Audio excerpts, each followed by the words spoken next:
So, good evening. Do you hear me? No, not yet. Do you also hear me in the back? Wonderful. So, good evening and welcome to this keynote on human factors, ergonomics, and human systems integration for biological and artificial intelligence and cognition. As we enter a new era of technological advancement, it's becoming increasingly important to consider the relationship between humans and machines. The integration of biological and artificial intelligence has the potential to revolutionize many areas of our lives, from healthcare to transportation to entertainment. However, in order to fully realize the benefits of this integration, we must consider the human factors involved. That is, we must understand how humans interact and are affected by these systems. Ergonomics play a crucial role in this understanding, as it involves the design of systems that are optimized for human use. Human systems integration takes this a step further by considering the entire system in which humans and machines interact. In this keynote, we will explore the important role that human factors, ergonomics, and human systems integration play in the development and implementation of biological and artificial intelligence and cognition, and the implication for our future. So sit back, relax, and join us on this fascinating journey. Something is fishy here, isn't it? Okay, let's see what it is. This was not my own words. These were the words of ChatGPT. And the stunning thing was that we just asked ChatGPT, please write me an introduction to a keynote with the title Human Factors, Ergonomics, and Human Systems Integration for Biological and Artificial Intelligence and Cognition. And I don't know, many of you know me or some of you know me, and they had a smile on their face because they immediately recognized that these were not my own words. Some had maybe a question mark in the face, and we did also a test run before last week, and at least half of the people thought this is really my words. And what ChatGPT wrote here is rather smart. And you could use this as an introduction, at least for a master thesis. No, I don't want to bring you to false ideas. So, I'm now dealing with artificial intelligence since the mid-80s. And most of you know me from automotive, but I also have a dark side in the defense domain. And I have never been so shocked as now, what is happening right now. And I'm not the only one. We are also debating this, especially in the defense arena. There has also been a hearing. This is a photo from the Deutsche Bundestag where we talked about these issues.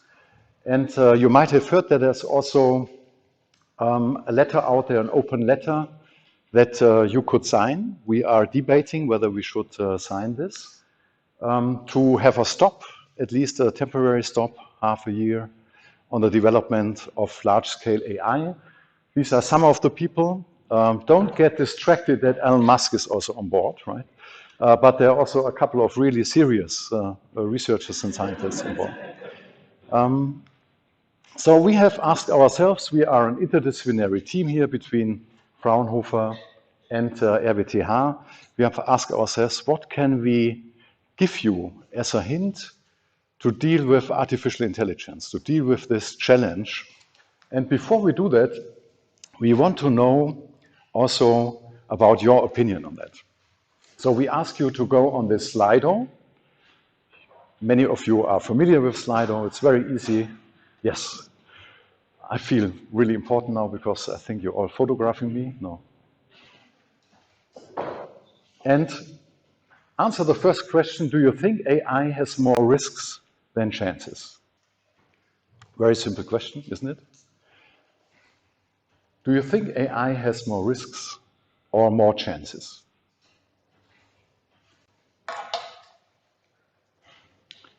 How much time do we give, Michael?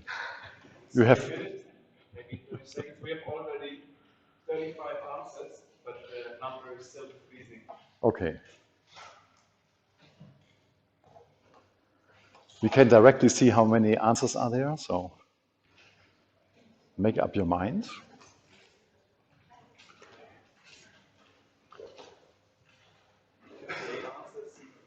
How many? 58 answers. Okay, I think that should be sufficient. So, if you don't mind, we go to the next question. What are AI's top 3 risks? This is a wonderful use of smartphones in conferences. So, what are your top 3 risks?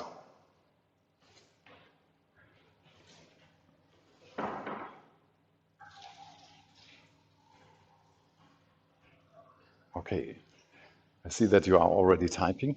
Michael, how much do we have? It takes a little bit longer. Okay, good. It's also more thinking, probably.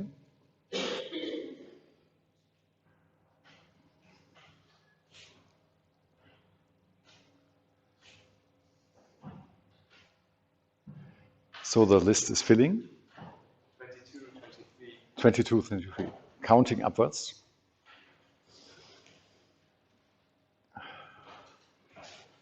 Okay, I see still people typing.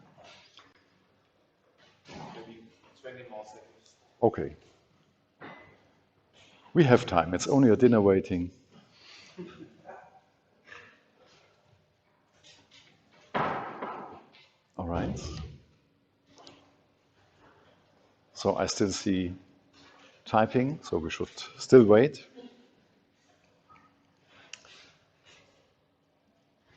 So in the last row, everybody is finished already, right? We have to be careful that we don't put them asleep. Okay, so we come to the next question, if you don't mind. And it's not a surprise. What are AI's top 3 chances? And we could only ask for 3 because we have the cheap version, right? We did not pay for it. What are AI's top 3 chances?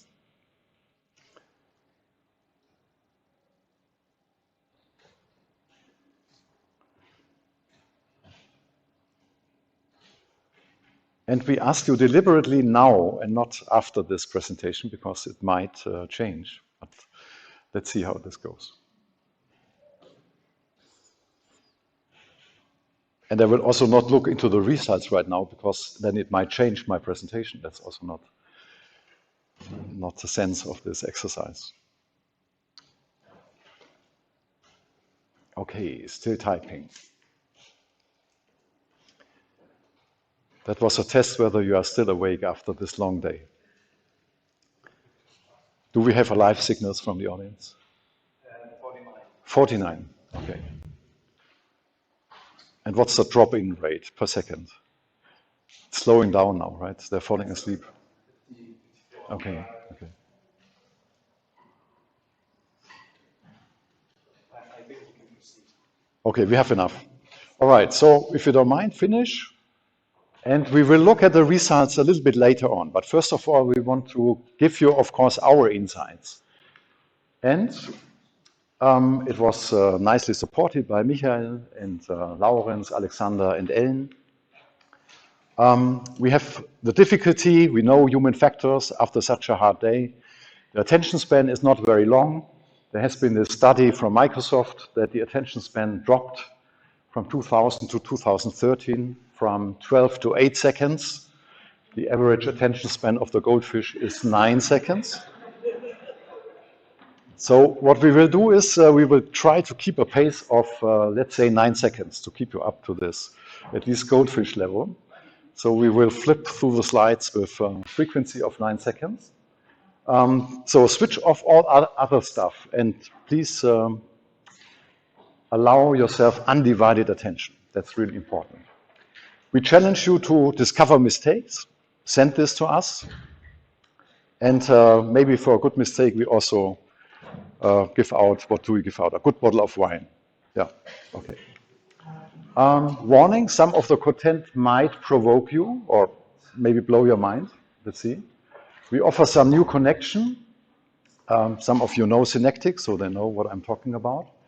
And we have more questions than answers. And we have no statistics. Joseph, I apologize, no statistics today. The invitation is, if you have other questions or potential answers, please drop us a line.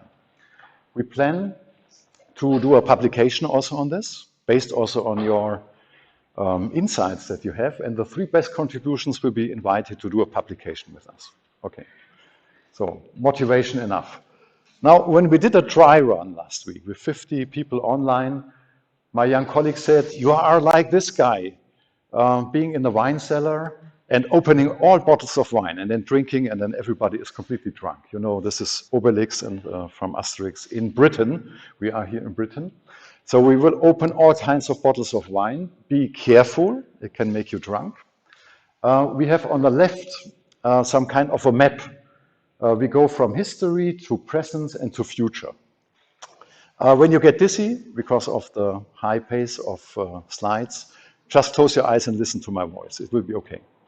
And then if you get lost, just look to the left and then you see where we are. And we will also record this. This is the reason why this camera is here.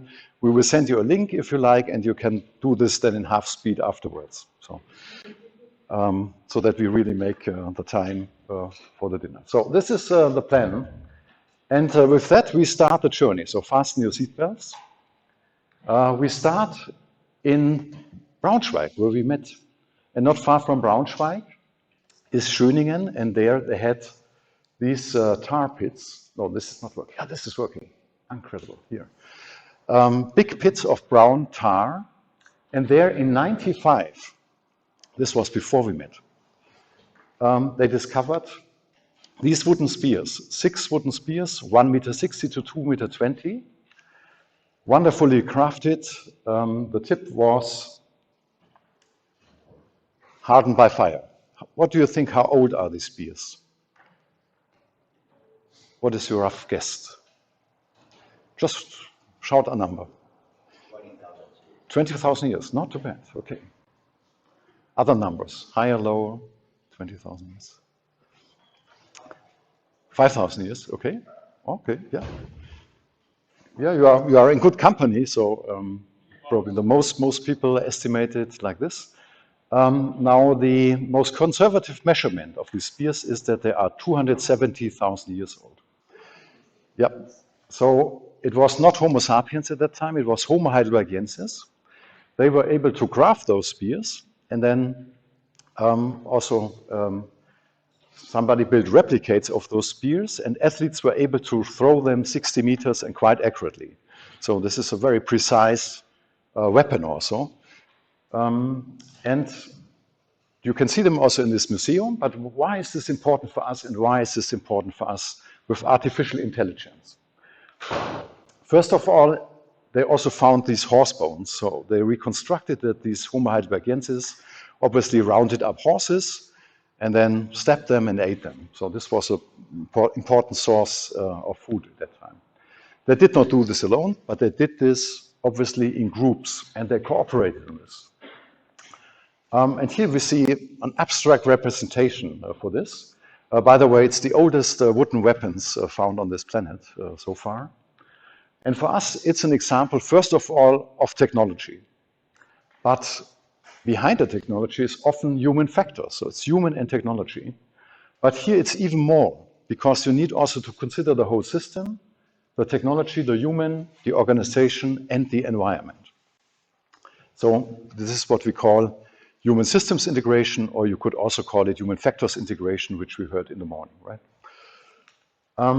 For us, it's also an important example that this intelligence is often cooperative. They cooperated together, and there's also insight and documentation from anthropologists that this cooperating and hunting together was really important for us to develop our intelligence, and also to develop something like language, and then to cooperate together. And that this was obviously co-evolutionary with these weapons. So with these tools. So it looks like what we build also influences our own development. And this is what we call co-evolution. And our question, of course, is what does AI then do with our co-evolution if simple things like the spears already increase, at least at that time, our intelligence? If you want to read more about this, Michael Tamosello has written a wonderful book, The Natural History of Human Thinking. This is from the Scientific American, a story how we conquered the planet. And it's not only weapons. Our species really the ultimate weapon, cooperation. Unluckily, only within one group, and the other groups were not so lucky. So it's also high hostility. That's also Homo sapiens. And Neil Shapin is also talking about your inner fish. So we have even a longer history, but let's stick with that. Homo heidelbergensis and Homo sapiens. Now, fast forward. We did not only master wood and sticks, we also succeeded in mastering fire over 1 million years ago. We mastered other animals, and we mastered water. Why is this important? I will come back to this a little bit later. Has to rise the tension a little bit in the 40 minutes. If you want to read more about how we succeeded with that, I recommend The Nature of Technology by Brian Arthur. It's also a wonderful book on how we master certain effects and then put them together. And never put this on the internet so that the AI hopefully does not know how to do this. Some of you know Yuval Harari. He has written this brief history of humankind where he also describes that some of this development might also be a trap for us because it forms us in a way that we might not want. The gatherers and hunters might have had sometimes a better life than the people who grew the wheat. Coming back to AI, there are also early dreams of AI. This example, Talos, by the Greek, a brass robot measuring 30 meters high, throwing stones at any enemy. And if we look, I just come from a NATO meeting, and we were also discussing about AI. It's a similar dream, right, to build up a giant metal drone and then to defend ourselves. And they were already dreaming that.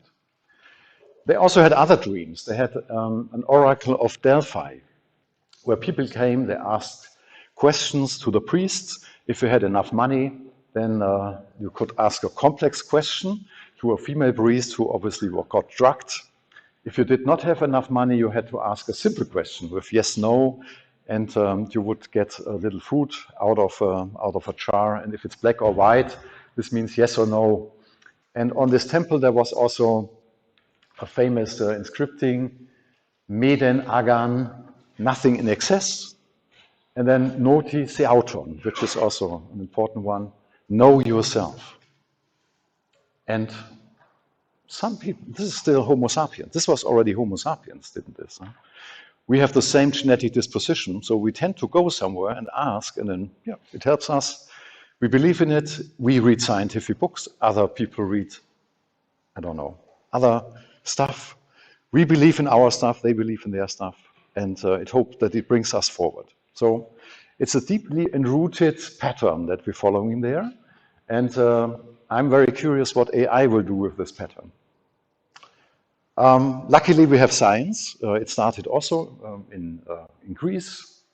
Aristotle funded the system science.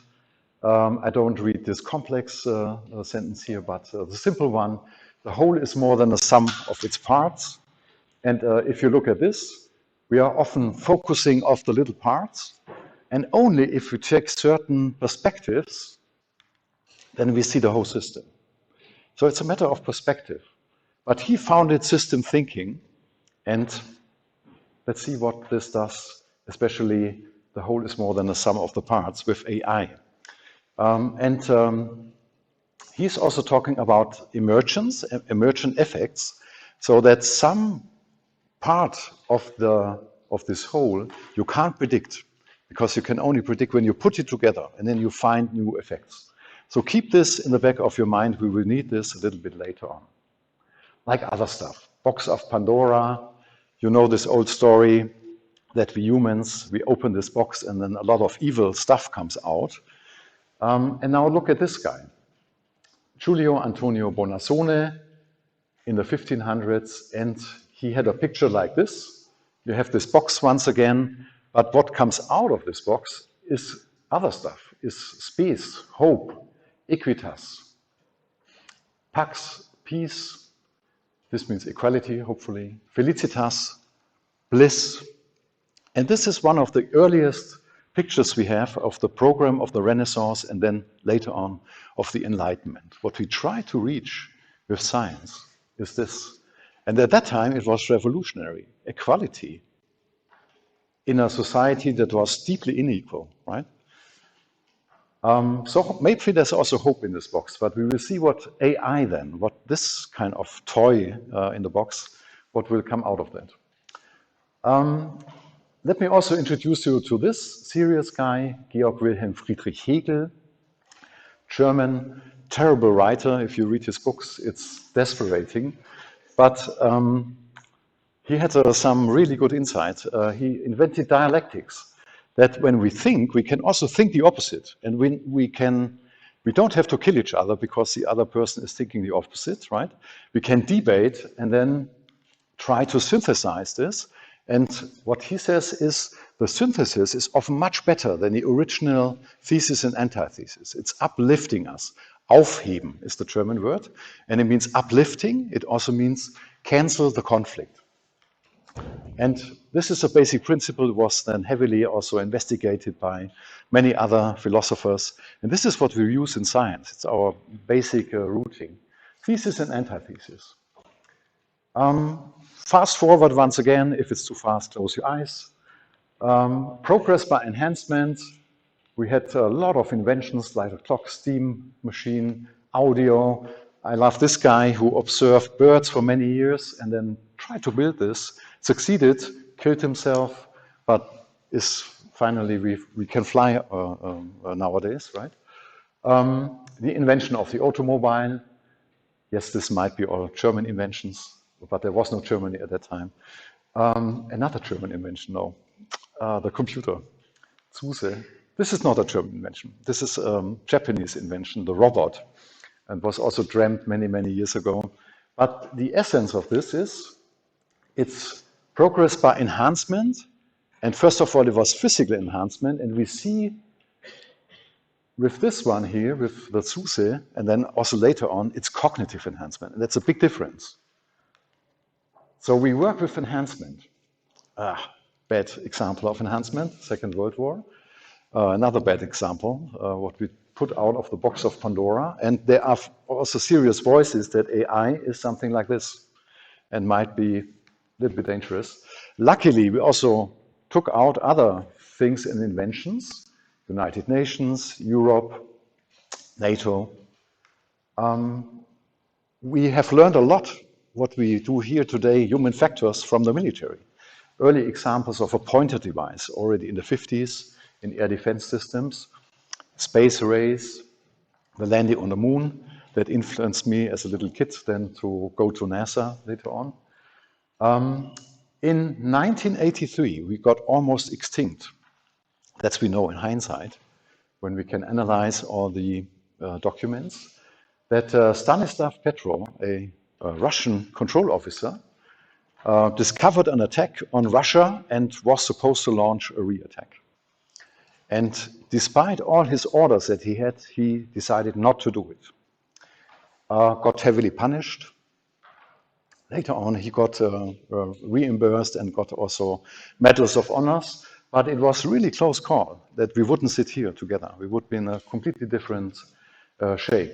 And we ask ourselves also the question with AI, what happens in such a situation if we have an AI also on board? Does this stabilize it? Does it destabilize it? So we have a couple of examples. Now, once again, fast forward, big progress in space, downsides maybe on the politics. You just, of course, realize September 11th, the bank crisis, COVID-19, and the war in Ukraine. This is the press photo that got announced as the press photo of the year. The woman on this press photo died, and also her baby. This is where we are right now.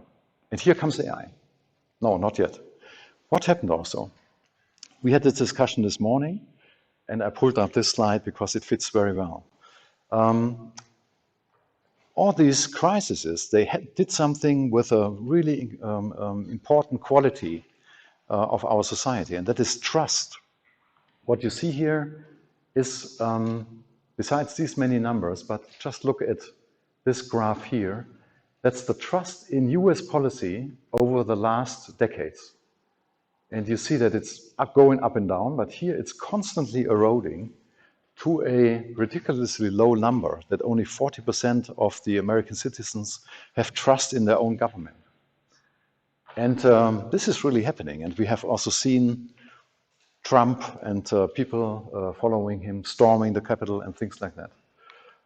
So it's difficult times, and colleagues of us, other scientists from the bulletin board of the atomic scientists, they have this doomsday clock. And over 1 year ago, it was at 100 seconds to midnight, which is not too bad.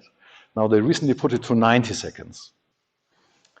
So they see an immediate danger also of that we really get into troubles. And I think they are right. And now comes AI on the game. And it looks like it's suddenly there. If you see all the headlines of the last weeks,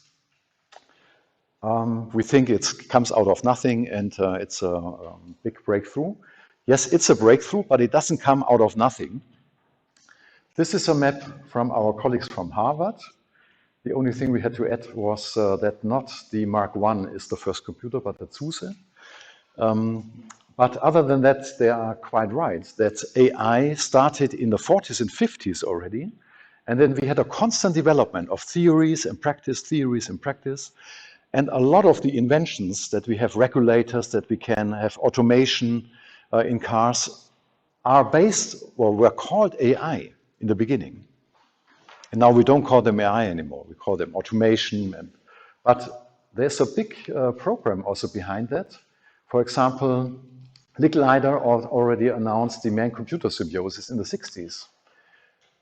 There was big military programs in the 90s, when I was a young scientist, on assistance systems in the aviation domain, in the US, in France, in Germany. There were bigger programs also in the 2010s.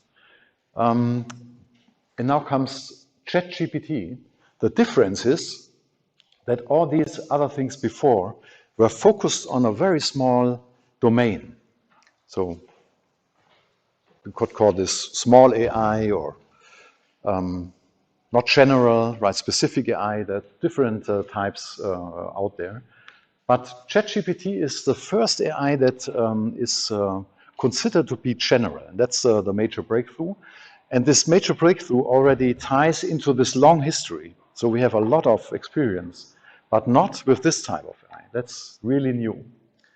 What surprises us is that Gartner is usually quite good in predicting those hype cycles. And they predicted last year that NLP, natural language programming, this is what ChatGPT is about, right, is going down to the throw of disillusionment. And usually it takes a couple of years to get out of this throw. We know this from automation, right? We have been in there a couple of times and got out of there. But surprisingly now, ChatGPT managed to go out there really quickly. So that's what's also so surprising. How does it run for you? For those of you who haven't tried it yet, which is a mistake, I think you should try it. When you could go to a web page, you just enter your message, and then a whole sequence starts where this message is tokenized at a OpenAI server. It's given over to a generative pre-trained transformer network. This is probably 800 gigabyte. It sounds a lot, but it's not. You can also buy already handheld computers with 800 gigabyte. And then it generates text. It reads back the text. You can also give user feedback. This user feedback is no longer used. It was used in previous versions. There were very bad experiences with that. Users trying to influence these chat programs. You can go give thumbs up, thumbs down. It does not affect GPT anymore. So we are already out of the loop. Optionally, you can regenerate text, which is also quite wise. Now, of course, the intelligence is in the background, and this ChatGPT is not some piece of software that just generates intelligence, but it's well trained over several steps. I will not go into the detail, but it's called alignment, where they train this and then they ask questions and then they see, are the questions okay? Are they not okay? They rate this, they throw away all the bad questions. And this is a tedious process over months with many, many people. And who is they? For example, Kenyan workers, because they speak proper English, for $2 per hour. Over months, and thousands of them have made ChatGPT less toxic, so that the answers that you get from this piece of software somehow also makes sense. So the answers are really good already. That is ChatGPT. Now, it raises a lot of questions. We have already had these questions with driverless cars. This is an article, once driverless cars are on the road, human drivers should be banned. Maybe this one, yes, but not everybody, right? But that's a question that comes up. Let me accelerate this a little bit. We have also this in fully automated factories, so-called light-out factories. And the question is, once these robots, once AI is in the factories, should human workers be banned? And this raises a couple of questions. Robot surgery, by the way, this is not a robot, it's a teleoperated system, but many people take this for a robot, the Da Vinci system. But you could easily put a robot behind it. And there are surgery robots also. Once they are in the hospitals, should surgeons be banned? Because they might make more mistakes, right? It gets worse for us teachers. AI now in the classroom. This is an article where AI replace teachers, and it will transform teaching and learning. And the question is, once they are in the classroom, should teachers be banned? Should professors be banned? Okay, it gets worse, believe me. AI will transform the field of law, and there are already AI advisor systems. And the question is, once AI is in the courtrooms, should lawyers and judges be banned? This is an example. Kitty AI was a piece of art at the Ars Electronica in 2017 in Linz in Austria. And it was an animated movie of this kitten explaining why it became the emperor of the world. And in the beginning, you think stupid artists, right? Kittens can never become the emperor of the world. And then it explained that there was a lot of flaws with politicians. And then they discovered that AI is much more objective. She can laugh 10,000 people at once, right? Which politician can do that? And then she explained why she is a cat, because they discovered that people react differently to cats than to dogs or any other avatars. And so they designed this cat, and now everybody is happy. And so whenever you discover an AI in the form of a cat, be very, very careful. That's the trick behind.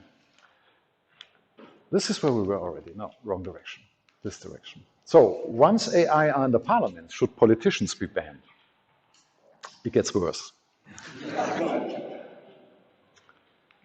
The sex robots are coming. The future of sex tech, it's an article in the internet. There are many of those articles. There are also serious developments.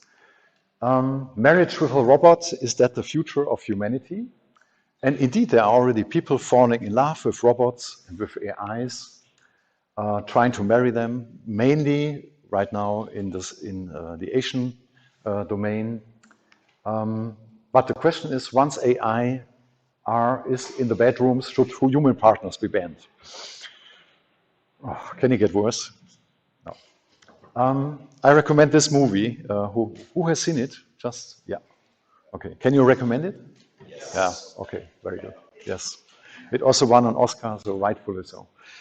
It's really important no, it gets even worse.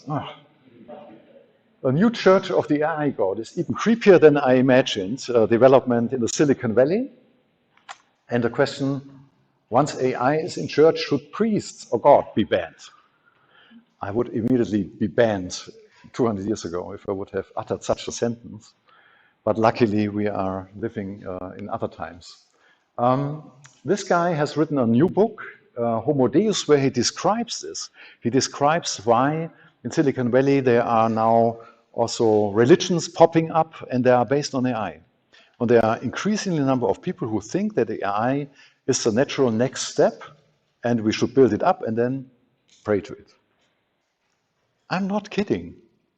This is really serious. There are people who are serious about this. I can recommend this book.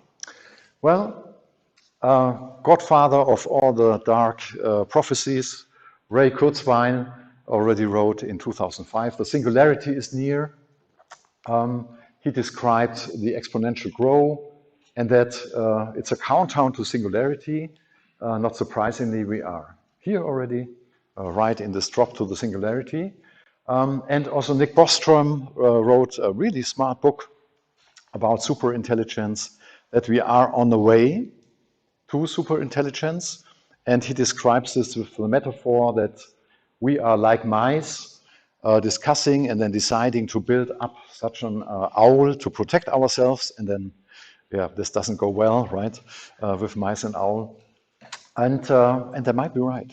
That's the downside of it. Now with ChatGPT and what will come, this might really go like this. Another colleague of us, Peter Hancock, some of you know him, he had this wonderful slide a couple of years ago already, here with autonomy, but you can easily apply this also to AI, that AI is here like islands that are coming up. And then first of all, these are small islands and surrounded by water of humanity. And the beaches form somehow the cooperation ground. And then slowly, autonomous systems begin to dominate the electronic ecosphere. Humans are sequentially shut out, and finally, human function becomes palimpsestual. I had to exercise this word a couple of times. Then residual, and then extinct. Everybody understands this word, right? And he asks, is this a biomimetic process? Is this a natural process in evolution that we build up something that's more powerful and then we abandon ourselves? I have even heard people say, yeah, okay, so what? We are bad anyway, right? We ruin the planet, so let's give it over to the AI. Seriously, I'm not kidding. There was a bigger event about AI and the military with 1,200 experts gathering 1.5 months ago in Den Haag. Wendel Wallach, he's one of the old fathers, grandfathers of AI.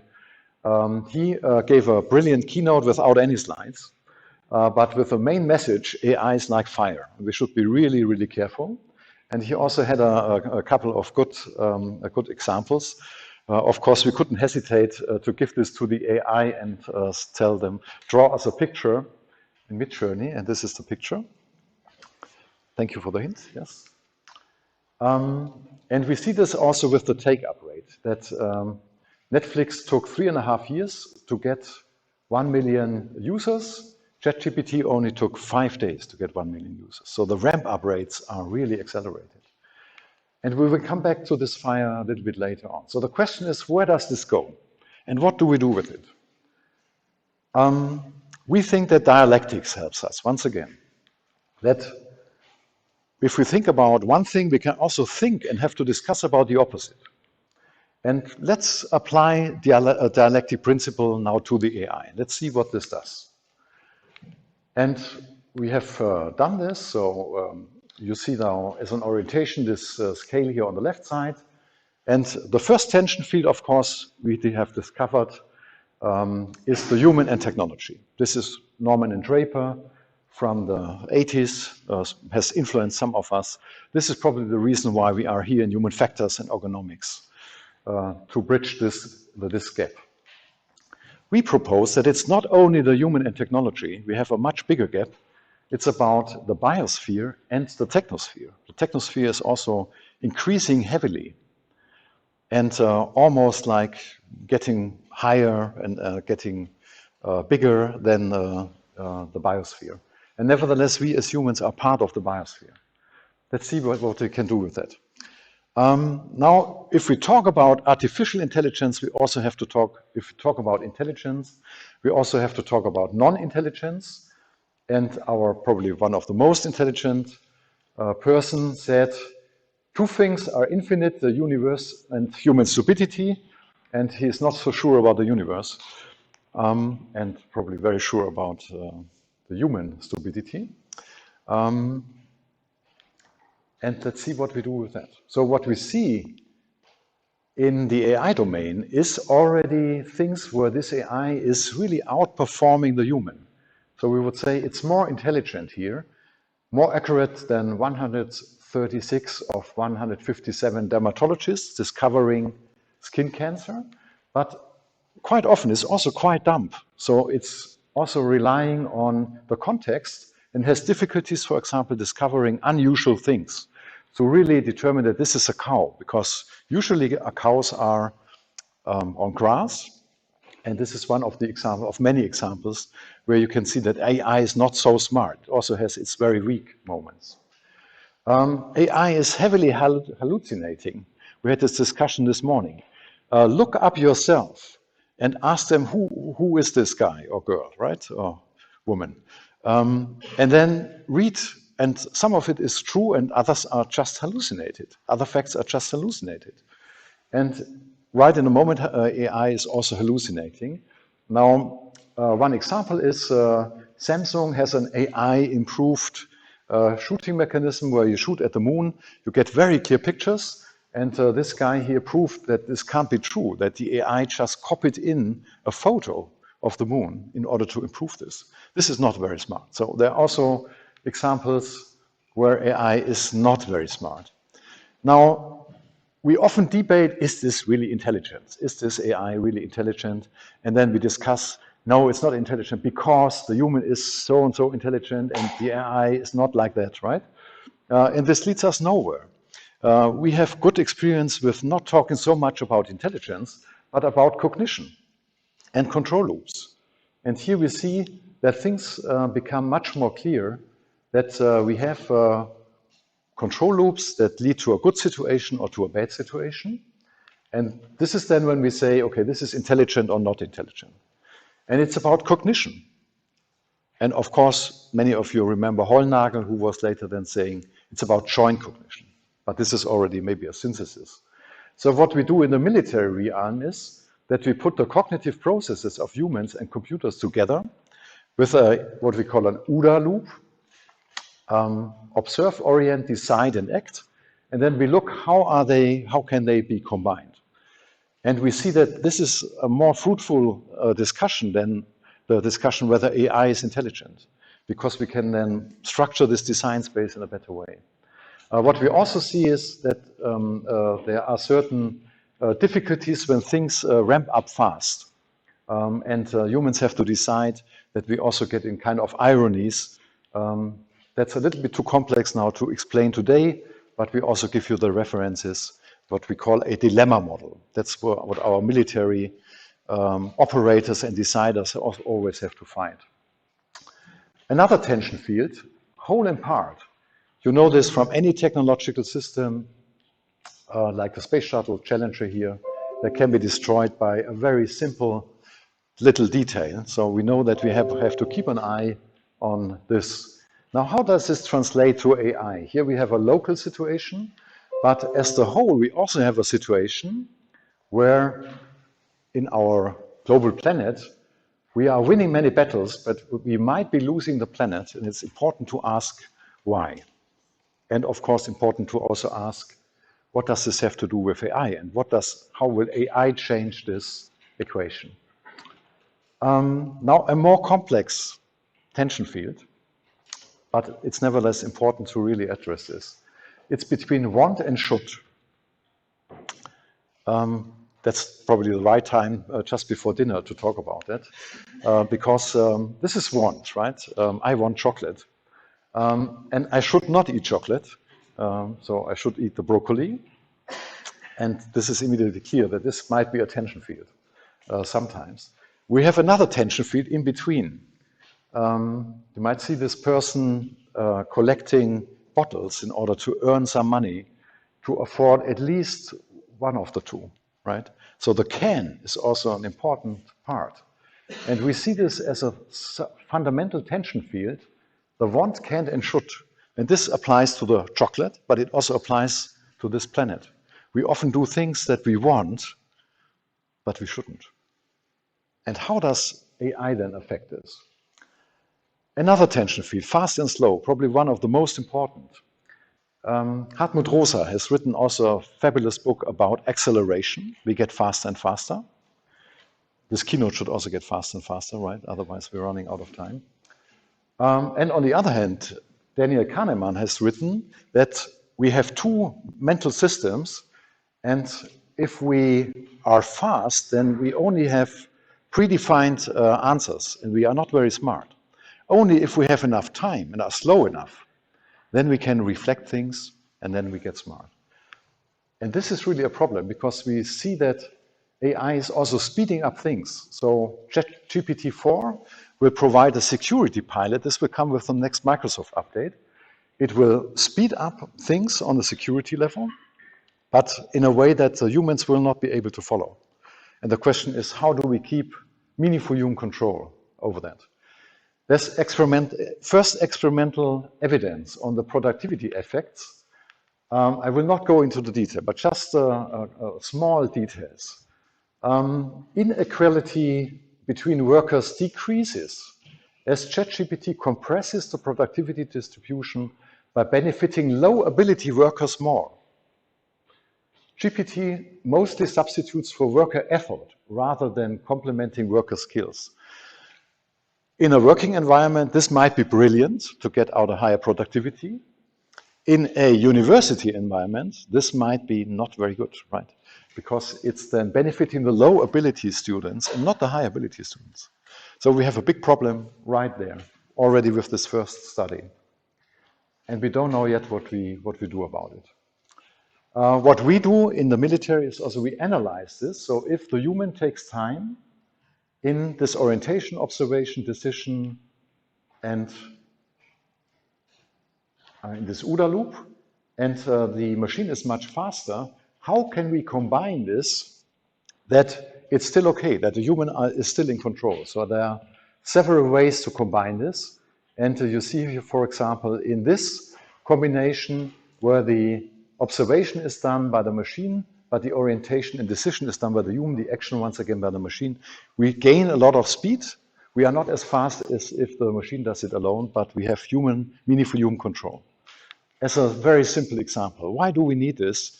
Because there's also a strong trend in the military to go faster. They are talking about hyperwar. We know there are hypersonic weapons out there, especially in Russia and China. And we discuss intensely what we do with that. And in the moment, there is no defense about that. There's no defense. There are no defensive systems about it. We know if we speed up systems too fast, that they might crash. The example is here the flash crash. And you can also read about an estimation what AI will do here in this book, The Age of AI and Our Human Future. And one quote from Kissinger is, the compulsion to act first might overcome the compulsion to act wisely. And this is where we are in the moment. That's why it's 90 seconds before midnight. And these systems, the nuclear systems, they are still up and running, right? They have not been abandoned. They have been a little bit reduced in the 90s, and now they are on the rise again. We have a problem here with acceleration. Another tension field, yes, I have to hurry up, is between inner and outer. Now, we are used with humans that if we discover a human, we immediately assume, okay, there is also a human brain behind that, maybe a human heart also, there are certain values. And this is what keeps up our societies and keeps them together. It's completely different with AI. So you can have an outer surface, and it does not give you any hint what's behind. There could be a company behind. There could be a big government like China behind, right? It does not give you any hint. There is no regulations yet that the outer and the inner somehow belongs together. And we also call this similarity, the similarity problem. Part of our community tries to be as similar. For example, in Japan, there are robots. They have almost like a competition that robots are as similar as humans. And also ChatGPT tries to be in writing as similar as humans. And this might be a problem. You might get emails that look like the email from your boss. Even typos that your boss does is replicated. And it's a phishing email because somebody analyzed it with, and you can already use ChatGPT like this.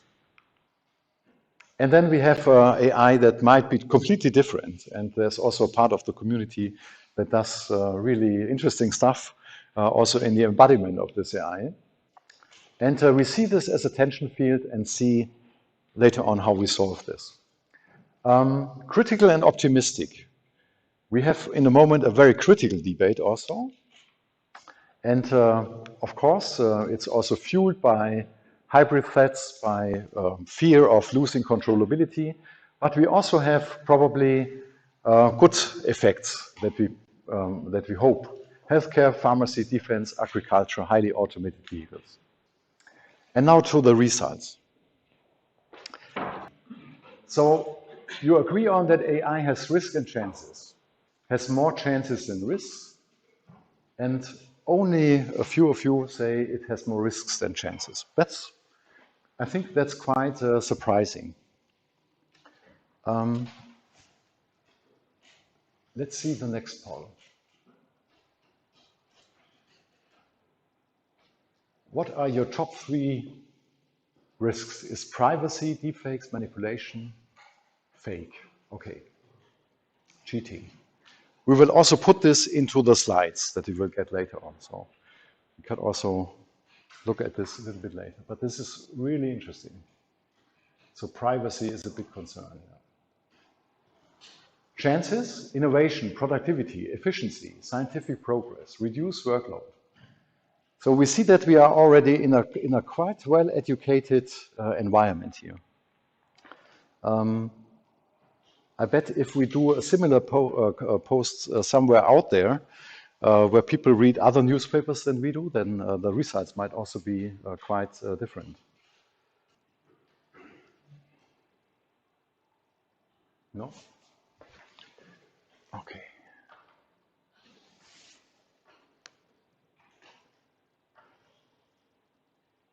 So we see with all the AI, we still have to work on the usability. We have also thought about the risks and the worst cases. And privacy is also, I should speak into this microphone. Privacy is also, of course, one of the risks. There have been instances of AI that have really turned quite bad. So Tay AI is an example. Some of you have heard about this or read about this.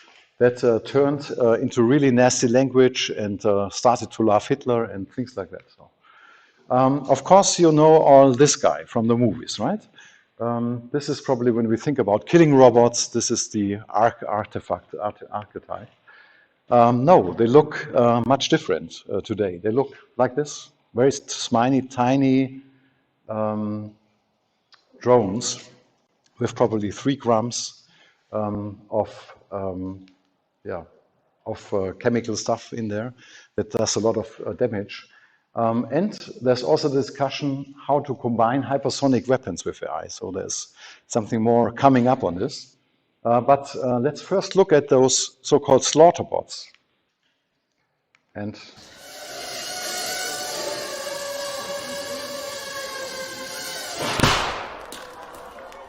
this is from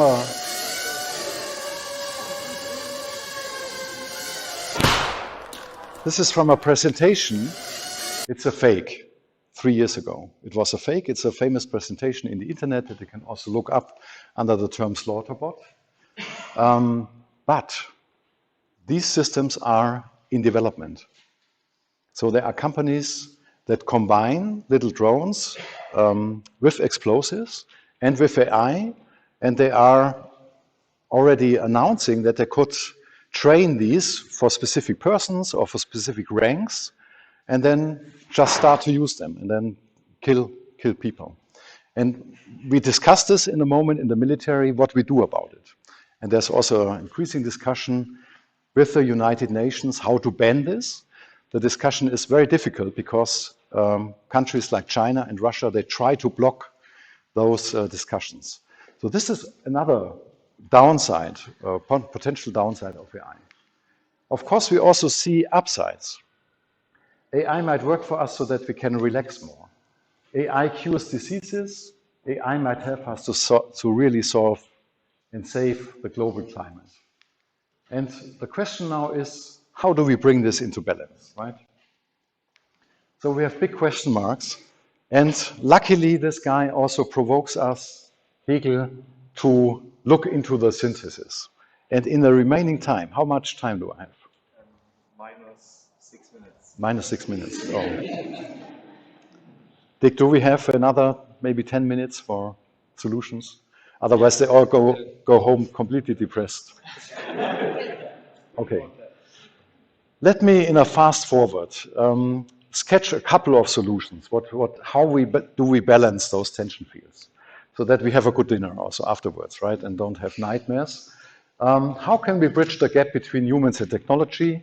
This is from Norman and Draper. Don Norman, you see him still in good shape. He has also written wonderful books. One of them is Things That Make Us Smart.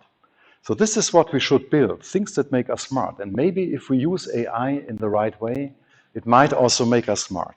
What we propose is what we call a Y model, that first the human thinks, and then she starts to also engage in AI, and then they fuse their intelligence.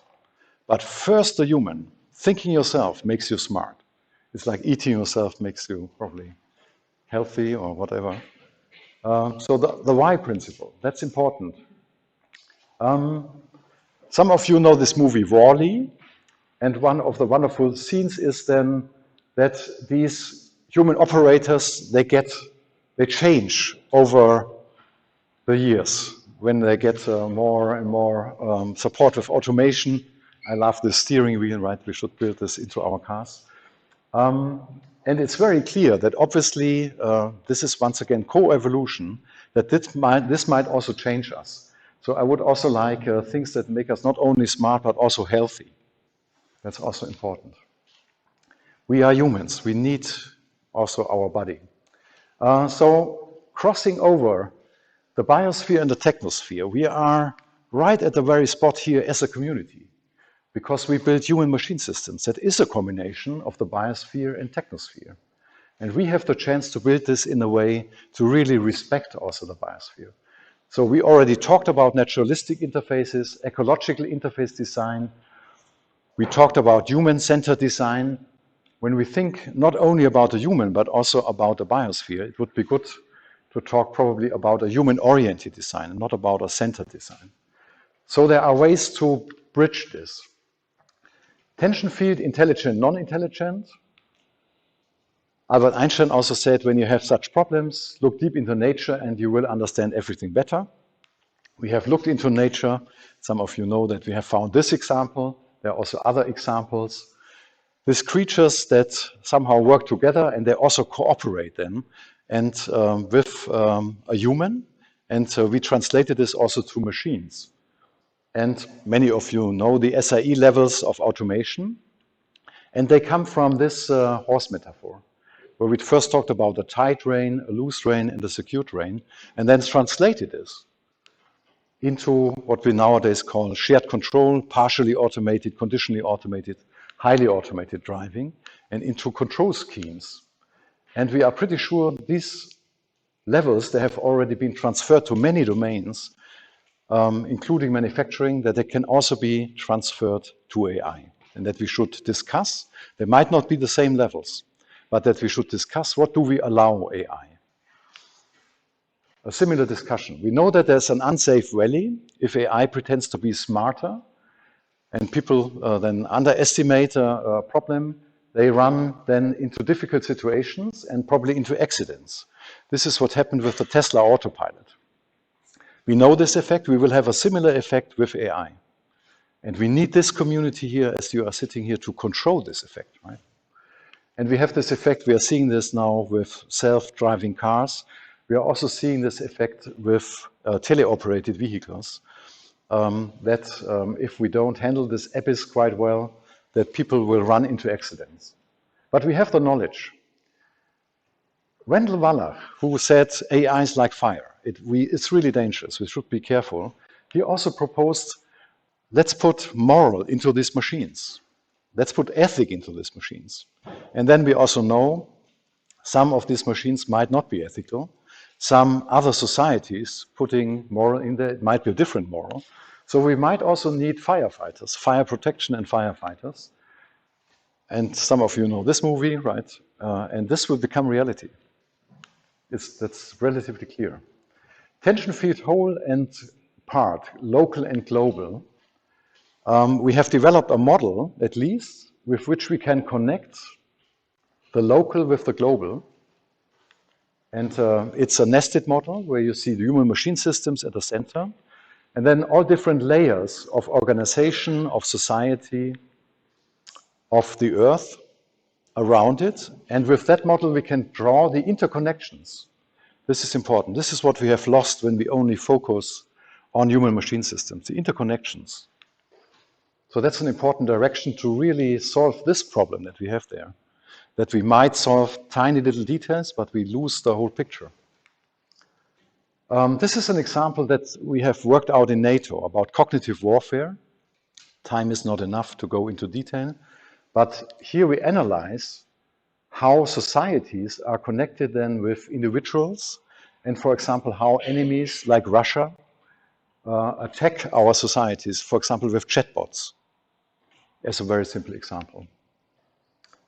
This tension field, want, can, and should. You all want a dinner in a couple of minutes or an hour, and yes, we can accelerate. We can explore the can and the should with human systems exploration. Exploration is something we already know as humans. It's not an experiment, right? We do not know yet what the hypotheses are. We are looking for hypotheses. And we know this also from the star exploration. And what we should do is together explore all these different options of AI with human systems exploration. Of course, we will discover versions that we do not like, and we should identify them and then also do something about it. When we cannot explore, somebody else will discover that and then implement it. So we should be also freely be able to explore this. We should explore what we could, what we want, and then determine what we should, and hopefully bring this together. This is an example how the military does this with VR and also what we call tangible VR. We have also seen other examples yesterday and also today about using VR and also extended reality in order to accelerate and to really explore and then bring people here together with potential AIs so that they can experience how this is. What we would also like to do, we have done this with automation already, is more citizen science. That let's bring in citizens and have them experience our AI systems and then get feedback. That's important for us, that we don't go into a direction that society doesn't want. It's really important here to talk to our normal people, also as scientists, and to go, what Hartmut Rosa says, into resonance. That's an important principle. And we don't do this often enough. We are too much into our laboratories, and we should go out more often or invite them. This is our most important tension field, that we discover what we really should, and this is where we are good at, that we know what we should not and know what we should. This is the first step that we should find out. And we need this community, we need you to do that, to find out what we should and what we should not do. And this discussion, of course, with society. Let's work on our system technology and our system ability so that we then also can do what we should. So we need also to, of course, to develop abilities so that we can also use good AI. And now the most difficult part, and I will not be able to convince you in just this 1 minute that I have here. Let us work on our own will so that we as individuals, that we also want what we should. That we do not always eat chocolate instead of the broccoli. Tension-free, fast and slow. We need also to balance this. We are heavily discussing human on the loop. This is also in this domain already, right in the cars. Conditionally automated, partially automated is going into this realm. And we have to explore this. This is back to the spears that we have. Now, not only we are carrying the spear, but we have it together with an AI. And we have developed this model together with other colleagues, some of whom are in this room, that this carrying a task together can be combined on different levels, and they can have different speeds. So we can, yes, we can use AI on a fast-paced level, but then nevertheless be on a loop and be in control and interrupt anytime. That's important that we develop these control schemes here. And there's also publication out there. Transparency and meaningful human control are key. This is from a discussion we have with the NATO military, and they say build up a chain of trust that we also understand and that we can control, that the politicians can also control. And we have also built up a model of meaningful human control, and I'm looking forward to many more thinking like this, where we try to connect these different layers in our complex systems. Cristiano Castelfranchi, some of you know him, had the keynote at the 2020 ICHMS, and he said, AI is not a new technology. It's about building a new socio-technological, cognitive technological system. And conflicts are at the very core. So when we have an intelligent partner, it's very clear that we get into conflicts. That's the price for an intelligent partner. We know this from our own partners, right? And what makes the difference is how we handle those conflicts. So we have also to learn to get into conflicts with AIs and to handle this. And we have also a publication with some colleagues from Japan who are quite open, and from France also on this, what we call dissonance management. And we have the example of using Aikido. Hopefully we will be able to do Aikido, and the AI will not learn Aikido so much. Tension field outer and inner. Some colleagues are completely focused on making this AI as similar to the human as possible. I'm deeply convinced that this is wrong, that we should not do that. And that instead of talking about similarity, we should talk about compatibility. That it fits together, but it's dissimilar, that we can differentiate whether this is a human or not a human, right? So compatibility is an important principle, and it still leads to good systems that are well integrated, but it's very different from just copying the humans. And here you see the example where the AI might look, at least from the form, very similar to the human, but it has then at least a different color. What we also need to do is to talk about not only about outer compatibility, that it looks similar or is compatible, but it's also mentally compatible. So the values, moral machines is one example, and so we talk about outer and inner compatibility. And coming back to those examples of the extremely complex and not human-like AI at all, and maybe the really human-like AI that is able to say, I, robot, from this famous book in the 50s, I think we should discuss whether we should ban those, whether we should not allow those. An AI which says, I, AI, might not be the right choice. at least for a certain time, until we are sure what this does. And also AI that we cannot understand anymore. We should also discuss whether we put a ban on this. We put bans also on chemical weapons, right? And on other bad stuff. And maybe this is a time to at least discuss this and come up with an informed decision. I personally would feel much more happy if we would have robots like this that are clearly distinguishable as robots, where you know, okay, this is not a human, this is a machine. And you see the example of Robert and Frank, which is another movie that I recommend. And then here, Ritter Rost, some of you who have kids know this. And it's also clearly visible that this is a robot. So let's build something like that, but not too human-like. We are already on the finish line. If the AI here lets me proceed. Not yet. We have another big tension field coming up, which we can't solve this e-thing, otherwise you kill me with tomatoes. This is about emotions. So machines and AI become increasingly aware how to handle emotions and how to handle our emotions. And the big research stream here is called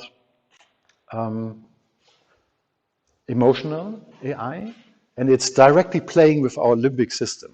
We don't have an answer yet what we do about this, how we integrate this, where we put limits on it. That's really difficult. Critical and optimistic.